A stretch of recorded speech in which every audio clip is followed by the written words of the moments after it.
I think I bring a level of leadership, accountability. I think I bring a high level of play.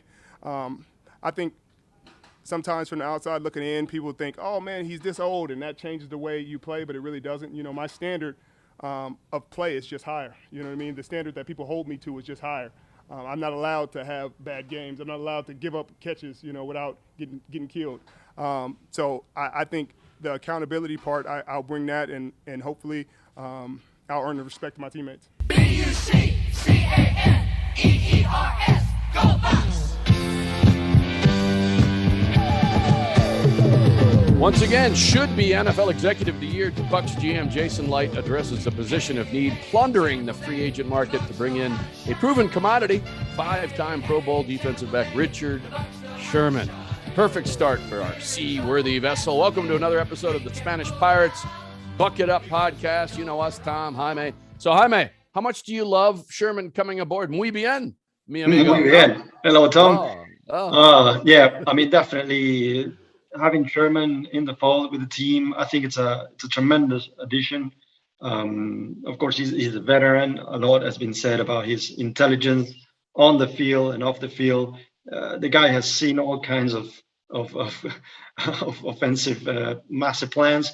So I think he can only give to the team. I think he's a tremendous addition, and I think in the locker room as well, he will help these young guys in the secondary.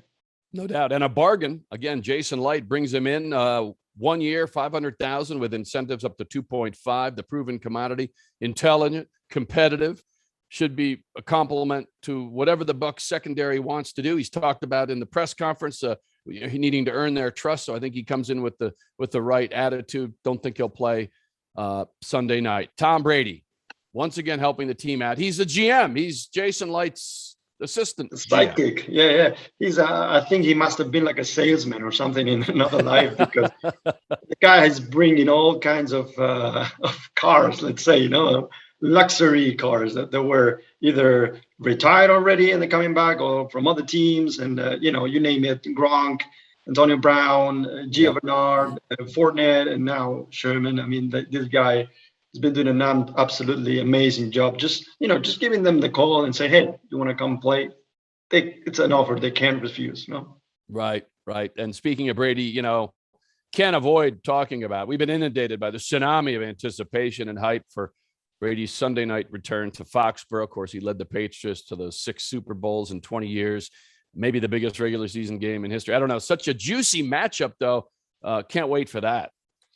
It's a great game. The storylines are endless, obviously, and just for the team, it's another game, and they're coming off a big loss against an NFC rival. It could have implications for playoff seeding, obviously, in the long run. We'll see. But definitely the Rams seems now like the team to beat in the NFC. Now we go over to the AFC, a team that has been dominant for so many years because there was, they had some guy at quarterback. Now we have that guy. So I think obviously Bill Belichick is one of the greatest coaches of all time. But we have good coaches as well. So absolutely. I think, and a better roster. But I can't wait to ask a guy who has an inside ear and voice, inside information. Ooh. All right. So for this special occasion, Spanish Pirates has pulled out all the stops. We fired all of our cannons, going right to one Bucs place for this latest buzz around this special night. Welcoming in one of BA's favorite assistants, speed and conditioning coach, Roger Kingdom, the 2-time Olympic gold medalist, beating the world in the 110-meter high hurdles at the 1984 LA Olympics, and becoming just the second guy to win the 110-meter hurdles in back-to-back Olympics, dominating the race at Seoul 1988. And most importantly, a wonderful guy, showing off all of his bling, the 2 gold medals and that fat Super Bowl ring to me and my boys a couple of weeks ago in Tampa. That was unbelievable. They'll never forget it. I won't. Now joining us from One Bucs Place, the great Roger Kingdom. Thank you so much for taking a few minutes here to join us here on Spanish Pirates. Well, thank you for having me. First of all, it's always a pleasure to see you. Always a pleasure to actually have some conversation with you. Awesome. That's great. As we look at this, Jaime, I mean, I've talked, Roger and I are old buddies, but I'll let I you go. know. I know. I'm just happy that you guys invited me to this party. Long-suffering Buccaneers fan, but go ahead, Jaime. Yeah, I mean, for me, Roger, again, it's just a privilege to have you with us. I do have, I have a soft spot for track and field. I did a little track and field there in my early days, and so it's always great to speak with a legend and a double Olympic champion. So, I mean, to do that, can you tell us how it is to be such a high level, to achieve such high standards, and now you're in a different sport, teaching these guys and coaching them up in speed and conditioning. How do you do it? Well, actually, I got my background, my start in football. That's where I wanted to be, and that's where I began. My older brother was a football player. My family was a track family. My sister ran track. My older brother ran track. So then I followed in their footsteps running track, but football was the thing. And my freshman year at the University of Pittsburgh, I actually almost gave up my track career just to stick with football. But I opted to run only 2 competitions that year.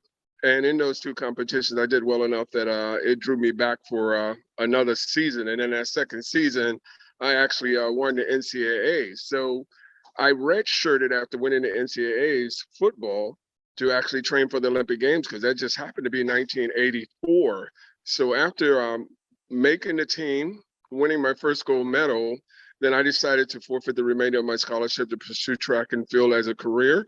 And fortunately for me, I came back and I won again in 1988 and in 89, breaking the world record. So that was actually the highlights of my track and field career.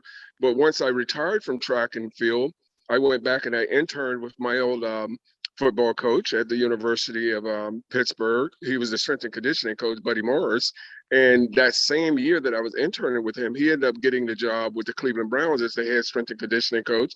And because I had been working with his skill guys off and on for the previous years prior to that, he asked me if I would come up and I would join him. So I went up on a minority internship. I worked with them for about 6 weeks and decided to volunteer and finish that season.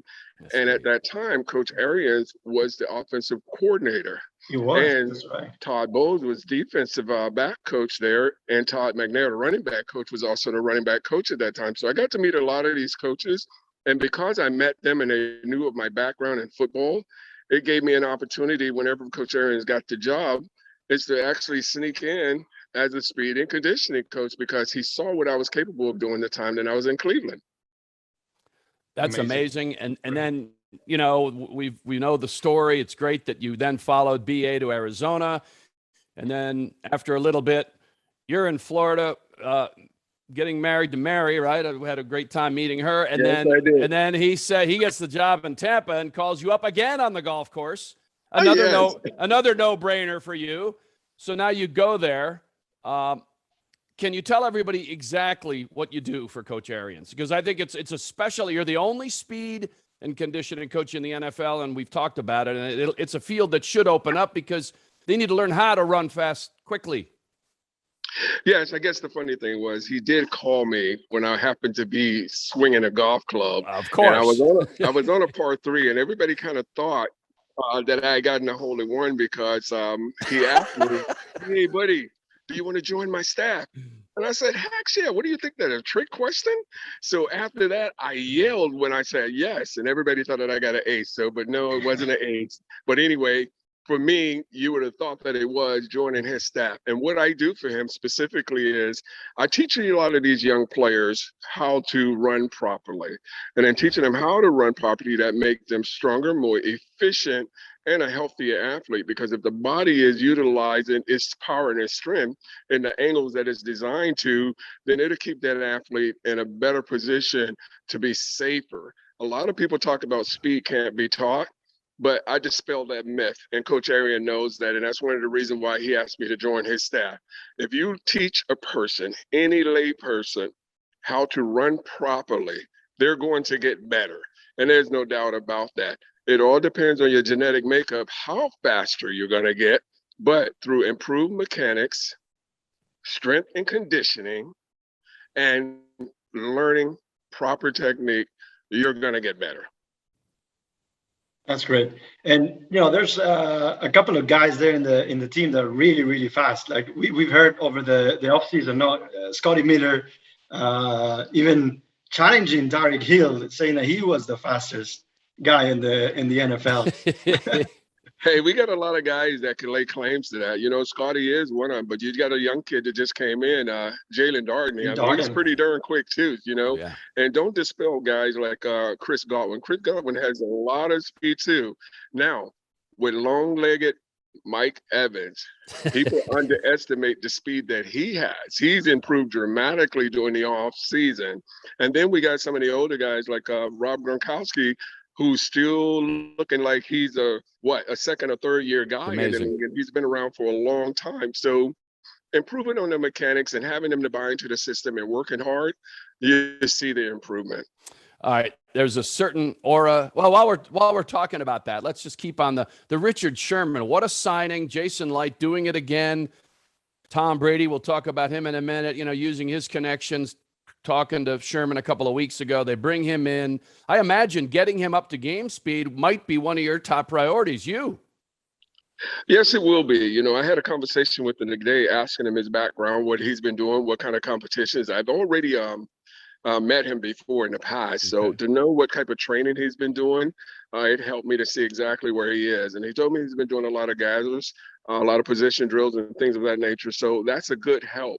So I watched him on the field today, and he looked like he hadn't lost the beat. So he was already ready and prepared for this moment. So in the days to come, I'll learn a little bit more about him and to know what we can add to his existing program to help him get better. Really quickly, I know BA, everyone's kind of tapping the brakes on him playing Sunday night. I think he'll dress. From what you've seen, I know you'd like to keep him around, but if you need to, you think he could jump in and help the team a little in that big game in New England? Well, you got to think about it. This guy's a veteran. He's a veteran. He knows the defenses. He knows how to play the game and so forth. And he's very, very intelligent when it comes down to football IQ. So if he had to step up and to play this weekend, he could. But I tell you what, Coach Arians have done a great job with knowing when to put a guy in the fire and when to pull him out of the fire. So, whatever he decides to do, nobody's going to argue with that. Absolutely. Yeah, that's what we were talking offline as well. No, I think, it's a little bit, putting him too much pressure too early, where, we have other guys, and we heard that Jamel Dean, but as a competitor, Richard Sherman wants to be a part of that historic night, right? Everybody wants to be a part of that. Everybody, and let's put it this way. I want to be a part of that, but I know it's unrealistic. So at this junction, he's an intelligent player, he's a smart player, and he's also a patient player. So I'm quite sure that he's happy to be back out here and be involved with these guys. So he'll wait his turn. So I don't think that there will be any kind of complaints coming from him as far as this weekend is concerned. Of course. There's a certain aura around your franchise quarterback, and we've talked about this earlier in the week. Can you tell us what you see every day in practice and then on the sidelines and games from Tom Brady? And I have my shirt, which says that, and it's not me, although Jaime trusts me a lot, but I think this is somebody else. I see that. Well, the thing about it is, I tell you what, Tom is he is a hell of a businessman. Let's put it that way. He walks in the locker room. That's like walking into the boardroom. All of these young guys, they gravitate to him. They listen to him, and just his aura. I mean, he doesn't have to say much, but whenever he does speak, everybody listens, like the old E.F. Hutton commercial. And even the coaches sit back and listen to what he has to say. And you can see the difference on the field. A lot of the times, whether we're up or whether we're down, when he starts talking to the guys, they rally. They rally because you know what? You're rallying behind somebody who's been there, somebody who's done it. If you go into the battlefield, who you want to be behind? Okay, a lieutenant or a 5-star general who done fought many battles. You want to be behind that general, and that's the general right now. And he works very, very well with the coaching staff. The coaching staff gives him cues, and after they give him cues and send the plays in, he knows exactly what to do with those plays. He knows when to call them, when to check them off, or who to put in the position to make those big plays. I mean, that's why you always see these amazing plays being pulled off out there on that field because, hey, that general is doing his job, and everybody expects him to. All right. So happy 59th to you a couple of days ago. He's 44, a spring chicken, but for everybody in the sports world, he's turning back the hands of time. What do you see in that body? Because he's throwing the ball like his second or third or fourth year. He says his arm is stronger. It's crazy. Well, thank you very much. First of all, it's good to be 59 and still here. But I look at Tom, and when I look at Tom, I look at all of his years. And when I first saw him throw the ball when he came in last year, I said, everybody talking about this guy's arm. Listen, I just saw him throw a dart 20 to 25 yards down the field and looked like it didn't bend a bit. So you can't talk about him not having the arm. He has the arm. I watch that every day. And his guru who takes care of his arm, Alex, has done a great job of keeping him around, with no complaints, no soreness, anything. And even when you watch the ball hit the receiver's hand, you hear that thump. It's not like it's just laying in her hand. You hear that thump. So he put some zip on that ball still, especially at 44. So at this rate, you hear the rumors of him talking about being around 2 more years. I think that Tom right now, with the way that he takes care of his body and being the ultimate businessman, could stay around until he says that, you know what, I'm just bored with it, don't want to do it anymore. He's just that good. What do you see like the difference from last year's team to this year's team? Obviously, the goal is still the same, but they've been there and done that. How do they repeat? Well, the most important thing right now this year is that everyone is in sync because they know exactly what to expect. Everybody know who they got running the show, and that's Tom right now at the quarterback. They respect him. They follow him. It's not like now Tom is guessing what the plays are or guessing the offense. No, he knows exactly what to do. So when those guys are out there on the field, they work in unison. This is the game of football. You're going to have every now and then a team that's come up and going to throw a monkey wrench into your play scheme and so forth. But for somebody like Tom, he would definitely make the adjustments with Coach Leftwich and get the job done. I think that the most important thing about this team over last year is that even with getting punched in the face this past weekend by the Rams, this team still have a sense of confidence, and the vision and the goal that we set for ourselves at the beginning of this year hasn't wavered, hasn't changed, and you don't see any kind of letdown in these guys. You might see the guys a little pissed at themselves, but you don't see any letdown. These guys are fired up, working together, and you saw that at practice today. Everybody is trying now to make this thing happen. Exactly. I mean, that's what we thought from the outside as well, man. Yeah. Like we are, we are expecting for them to come out and maybe have another whatever win streak going. I think they can do it, and they will. Yeah. Before we let you go, one final question. I'm wondering what the buzz is like in the building. Is, everybody's talking about Tom going back to Foxboro. Such an unbelievable buzz. They're saying the biggest regular season game in history to take on Belichick and his old Patriot mates. Is there a different feeling? I know you're going to say, oh, it's the same old, but maybe a little different. Well, to be honest with you, it's not a cliche. It's not a cliche. Okay. It is business at hand. Another day at the office for us. Okay. This one game doesn't make or break our season. No. We're right now focused on our eyes on the prize, and that's making sure that we repeat what we did last year. Okay, this game, yes, it's going to be an exciting game for everybody, but we'll let you, the fans, and everyone else, waver with your excitement up and down. But for us, we got business to take care of, and we're going to go up there and take care of the business, especially after coming off a loss. We're going to do what we can to get back in the winning circle, and getting back in the winning circle, try to stack those W's.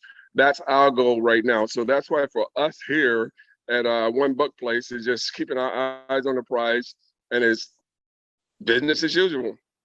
So you're not reading anything? You don't see Sports Center? None of that buzz gets around? There's no chatter at all? To be honest with you, man, these guys be watching the news and everything else around here. So I think that's a good thing because it shows the maturity. They want to see what's going on in our society over actually following the newspaper clipping and listening to what everybody else is saying, because there's no distractions. These guys know what we need to know. Okay, and that's what they're focusing on doing, and that's one of the reasons why I say there's no buzz. Now, for Tom himself personally, he's going back to a place that he spent 20 years. He's going to have some thoughts about it, but like I said, he's been around 20 some years. He's a businessman. He's going out to get the job done. Jaime, final thought from you, and then we'll turn Roger loose. Yeah, I mean, no, for me again, like Roger said, I think these guys know they have their eyes on the prize. Stacking wins. That's what we have to do. I know for you, Tom, like the Patriots, you coming from there so many years following. I jumped ship. You jumped a little bit. So for you, it's such a big game. For me, I was telling you, no, man, like for us, like this Rams game last week, that was a big game for us. I mean, so I was kind of bummed that we couldn't pull it off. But I'm confident in the team, and having you with them, I'm sure. I mean, they're in good hands. So Thank you. It's all about the bling, guys. It's all about the bling. Well, that was my final thought. You took some time with my sons Shane and Tristan last week in Tampa. That's a lot of bling. You got the 2 golds and that big fat Super Bowl ring, and you and Bob Hayes, the only guys that have ever done that. That stuff looks good around your neck and on your hands. Must feel it's heavy. It's heavy stuff. Well, my other hand is empty right now. My other hand is empty. So you know what? Hey, you can't sing without the bling. Absolutely. All right. Thanks so much for spending some time with us on Spanish Pirates here. Good luck Sunday night and the rest of the season, and also to you and Mary as you explore the next year and whatever that might bring you. It was a pleasure, a big honor to meet you and spend some time. Godspeed and be well, Roger. Absolute pleasure. Well, thank you very much. Thanks for having me. I really appreciate it. All right, prediction. Tell me what you think is going to be like the keys, and what do you think? So I think, objectively, I think the Bucs are the superior team, hands down. No questions. I mean, with the amount of weapons we've talked about, the weapons that Tom Brady has at his disposal ad nauseum, so much. I mean, there's so many guys. It's time to, and the offense has been doing good in the passing game, but we need to see some running game. So, the old run the football. Some balance. And balance doesn't mean to have the equal amount of passes and running. No. Right. Just need to be able to rely on that running game a little bit in order to be able to, have some damage on the passing game. So, and obviously on the other side, the defense, the first 2 weeks we haven't, we thought they could start sort of where they left off after the Super Bowl, which was an unbelievable display of defense. Obviously, this hasn't been the case. So I'm just hoping it'd be a little bit like last year to gradually get better. And hopefully against a rookie quarterback, we can see them step up. And I'm really looking for. I mean, we need to talk about Shaq Barrett. He's been invisible so far. And I need to see more about Devin White. To me, he's a superstar in the making. Yep. We need to see him more. Yeah. Again, the rookie Tryon Shoyinka, he's had splashes. We need to see more of him. JPP's out for this game, so another opportunity for spiritual leader of the defense, and it was felt in Los Angeles. Yeah, no question. And also, let's not all this talk about Aaron Donald, and I love we've talked about this. The Vida Loco. We love Vita Vea, and he brings it night in and night out, play in and play out. And Golston's been good, and Sue does what he does. So it's the edge guys, I think. Yeah, I mean, there's a lot of talk about these interior guys getting pressure. We've seen Vita Vea just getting. He was in that long touchdown. He saved one touchdown, the first one. Yeah, there was a short pass to Deshaun Jackson by Matt Stafford, who was short because Vita Vea was right in his face. Then on the 75-yard touchdown, Vita Vea was just late. He couldn't get there in time, and the back end didn't hold. Yeah, and we saw what was my nightmare, seeing Deshaun Jackson burn our defense. I know. We watched the game together, and I had to hold you off of my deck. You almost went over. You're ready to jump. Because things have to be said, man. This guy was, and he was an absolute cancer in the locker room.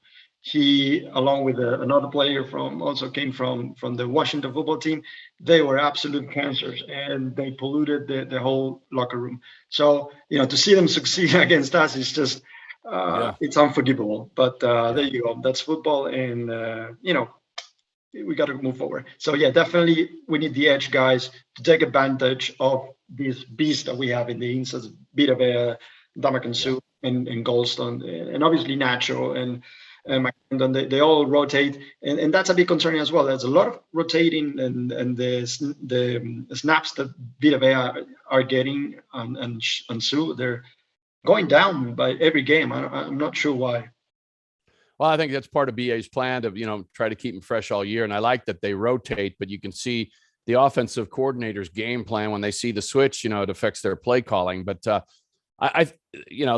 all is a part of the ongoing mix of this team. And, we didn't panic last year, not panicking now. They still have, I thought that's the toughest road game, the toughest game of the season, maybe Buffalo coming in, but certainly the toughest road game. So that's out of the way. So Sunday night, just the theater and the drama of Brady going back is going to be, as a fan, I'm going to love watching all of it.